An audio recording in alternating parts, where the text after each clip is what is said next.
Shalom everyone. I am Sarita, a student of the Holy Torah at ACTC Seminary. ప్రియులారా, తోరా గ్రంథమునందు ఈ వారం 34వ పర్ష బెమిద్బర్. బెమిద్బర్ అంటే అరణ్యంలో లేదా ఎడారిలో అని అర్థం. సెఫర్ తోరా నందు ఇది 34వ పర్ష. సెఫర్ బెమిద్బర్ నందు లేదా సంఖ్యాకాండమునందు ఇది మొదటి పర్ష. ఈ పర్ష యొక్క రెండవ అలియా వాక్య భాగములు సెఫర్ బెమిద్బర్ లేదా సంఖ్యాకాండము మొదటి అధ్యాయము 20 నుండి 54 వచనముల వరకు. ఈ రెండవ అలియాలో ఇజ్రాయేలీల గోత్రాల జనాభా లెక్కింపు వివరాలు వెల్లడవుతాయి.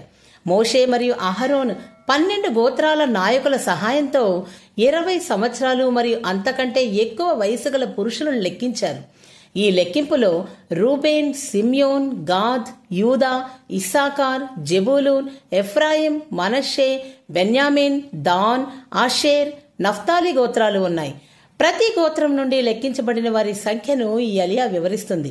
మొత్తం 6,03,550 మంది పురుషులు యుద్ధానికి సిద్ధంగా ఉన్నట్లు తెలుస్తుంది.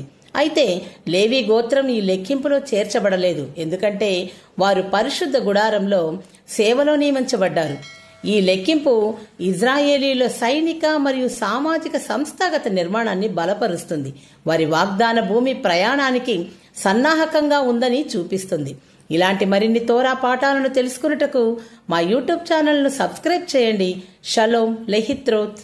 Thanks for watching. Do subscribe our channel. Please like, share, comment and don't forget to click the bell icon for notifications.